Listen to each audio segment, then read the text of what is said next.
Hi, my name is Geshe Michael Roach. I grew up in the United States, and then I was lucky to attend Princeton University. Halfway through my studies at Princeton, I got a telephone call about my mother, that my mother had passed away suddenly. And then I sort of lost my interest in school, I lost my focus, and I went to India looking for a spiritual path. I ended up studying with the Tibetans.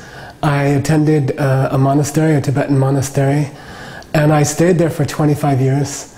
And I finished the course of study there, which is called a Geshe.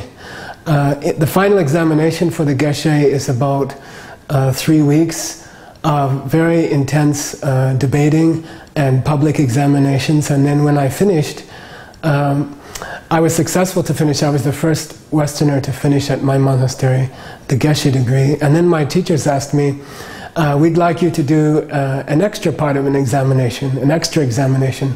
Then I said, what is the extra examination? And they said, well, we would like you to go to New York, and we would like you to start a business, and we would like you to use the principles of mental seeds and karma, which you learned in the monastery, and we want to see if you can use those principles in order to make a successful company. And then we will donate all the money to the Tibetan refugees. So I agreed, and I went to New York City. I started a business, I helped to found a business, a diamond business called Andine International, and it became one of the fastest growing companies in the history of New York. It reached $250 million in annual sales, and it was recently purchased by Warren Buffett, who's one of the wealthiest men in the world. Then a lot of people began asking me, how did you do this? You know, you don't have any training. You were brought up in a monastery. You don't know anything about business. How did you make one of the fastest growing companies in America based on the ancient principles that you found in the texts and the ancient training in the monastery? So I began to give talks, and people began to come to the talks.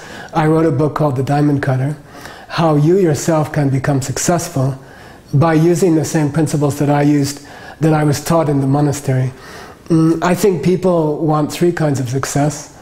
I think it's good to have financial success. People would like to have enough money in their life, enough money to do all the things they want and not worry about things. Many people would like to have a beautiful relationship, and you can use the same principles to have a good relationship, a very perfect relationship. And then, of course, to enjoy a relationship and to enjoy financial success, you have to have good health. I would call that mastery of one's life. And the higher goals, after we achieve financial success, health, and a good relationship, then naturally we want to see the same things for everyone in the world. We want to try to make the world a better place, a more peaceful place, and a place where there's no poverty or hunger. So all of these things can be achieved through the ancient principles that I learned in the Tibetan monastery. And really what I would like to do is share these ideas with you and help you become a success in every part of your life.